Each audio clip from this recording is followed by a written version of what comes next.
Even though you can't see me, you know that I'm here talking to you. And I can probably persuade you that this container of water and this container of water have the same amount of water, which they do, even though they don't look like they do. And you'll see I left my anglerfish behind me. If someone were to move it without my knowing, you'd rightly expect me to look for it first where I originally left it. You can figure out all these things because you are far down the path of cognitive development. Your parents will be proud. But there was a time in your life, well, in all our lives, when simple concepts like these were totally baffling. Of course, lots of things influence how your mind and its relationship with the world grows over time. Both our genetics and our environment begin to affect our development long before we're even born, and they continue to influence our learning until the day we die. And even though we're born with nearly the same number of brain cells we'll ever have, our complete set of brain hardware takes years to solidify as our neural networks grow more complex. The study of our physical changes, cognitive, social, and emotional changes throughout our whole lives from prenatal to preteen to post-retirement is called developmental psychology. It's how we grow into who we are. And it begins with the growth of knowledge itself, the process by which you matured into the anglerfish tracking, water beaker estimating, peekaboo master that you are today.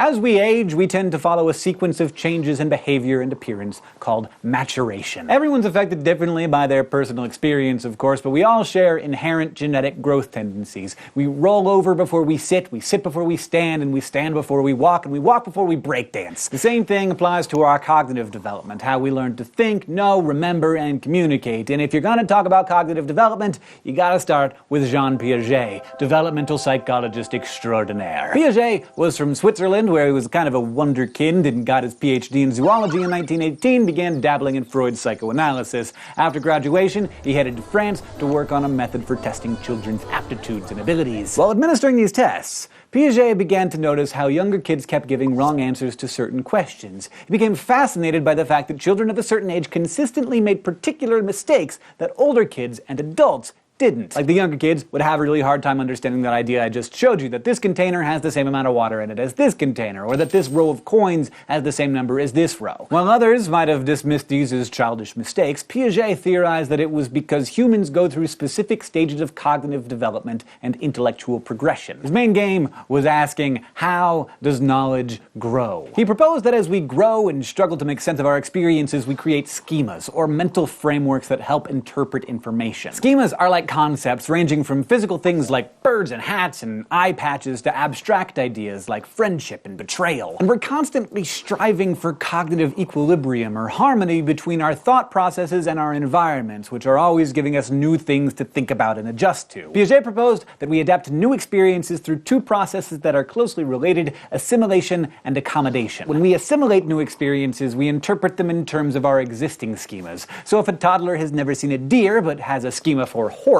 she may call the first deer she sees a horsey. She wants to fit it within her understanding. But with more interactions in the world, our minds expand to accommodate or adjust to new experiences. So soon enough, that kid realizes that deer aren't just horses, and she adjusts her schema. From there, she'll be able to tell the difference between Bambi and Black Beauty in no time. But our knowledge base grows in ways that are much more complex than just those two steps, and Piaget knew that. He went on to devise a four-stage theory of cognitive development that described how we learn in different phases of our lives. He called stage 1 the sensorimotor stage, which begins at birth and continues on to about age 2. This is the time when babies experience the world through their senses and actions, touching and grabbing and looking and hearing, and putting things in their mouth. From what I can tell, mostly just putting things in their mouth. Younger babies may get scared around strangers, seem to live only in the present, and have to see something to know it exists. This makes them very easy to trick, if you're into that. I mean, if you have any experience with babies, just think about this. Toss a blanket over a 6-month-old's pacifier and they think it vanished.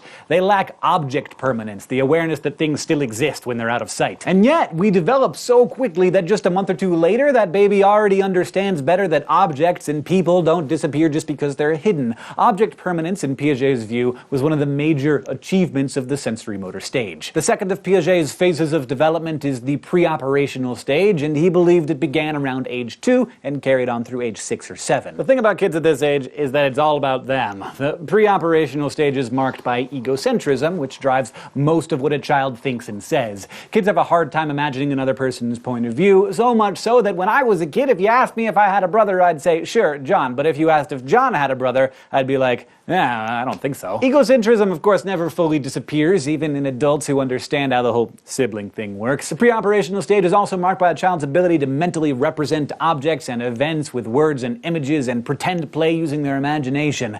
They're big into animism now and believe their favorite bunny, Batman, or stuffed anglerfish has feelings and opinions and possibly the intent to kiss or kill you in your sleep, depending on how they're feeling. Still plenty of kinks to work out. Piaget suggested that early in this stage, kids don't yet understand the concept of conservation. Like how 500 milliliters is the same as 500 milliliters no matter what container it's in. They can also struggle with the notion of reversibility. It's hard for them to mentally reverse the process by which a ball of clay smashed flat can be rolled back into a ball. It's a concept that takes some time to understand. And these challenges both have to do with centration, a child's tendency to fixate on just one aspect of a problem or object, like the shape of the container or the clay. But during the second half of stage 2, things begin to blossom. Kids start forming their theory of mind, or ability to understand other people's feelings, thoughts, and perceptions, as well as their own, and also how to predict behavior. Like, remember when my anglerfish got moved when I wasn't looking? A child at this stage will begin to realize that while she knows that the fish is in a new place, I don't know it was moved. So when I start to look for it, she'll expect me to look where it originally was and not where it was moved to.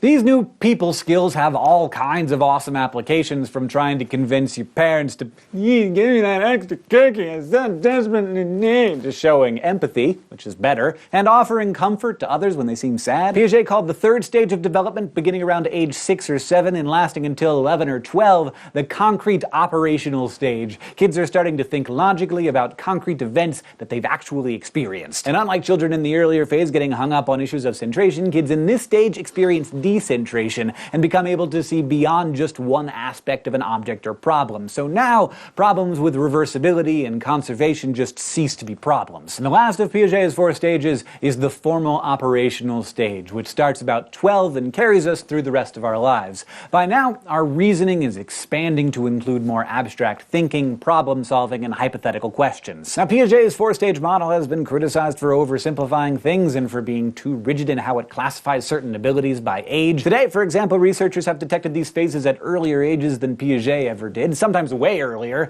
Like, some types of object permanence have been observed in 3-month-olds. Psychologists also see development as more of a continuous process, rather than a series of stepping stones. But even Piaget understood that his stages weren't as fixed as he made them sound. And he wasn't the only guy on the block talking about development. For instance, his contemporary, Belarusian psychologist Lev Vygotsky had some ideas of his own. While Piaget focused on how a kid's mind grows by interacting with the physical environment, Vygotsky emphasized how early development occurs through parental instruction and interaction with social environments. He believed less in set stages and more in the idea that caregiver adults provide a sort of scaffolding that helps children climb to higher levels of thinking and learning. Vygotsky put a lot of emphasis on language as a way of assigning meaning to things, and he also suggested that the ways kids develop might actually vary across cultures. In the end, there's room for lots of different theories here, but perhaps Piaget's greatest achievement was developing theoretical depth in the concept that kids actually think very differently than adults. This fact has helped a lot of parents and teachers, and his work spurred a new era of research in the field. While Piaget wasn't the only developmentalist or even the first, he's definitely one of the most influential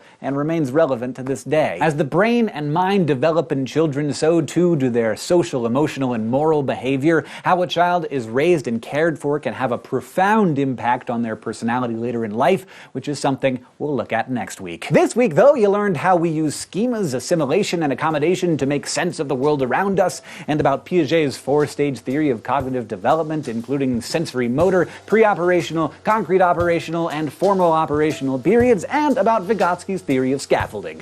Thanks for watching, especially to all of our Subbable subscribers. You are the reason that we can do this. Thank you. If you would like to sponsor an episode of Crash Course or even be animated into an upcoming episode, just go to Subbable.com. This episode was written by Kathleen Yale, edited by Blake T. Pastino, and our consultant is Dr. Ranjit Bhagwat. Our director and editor is Nicholas Jenkins. The script supervisor is Michael Aranda, who is also our sound designer, and the graphics team is Thought Cafe.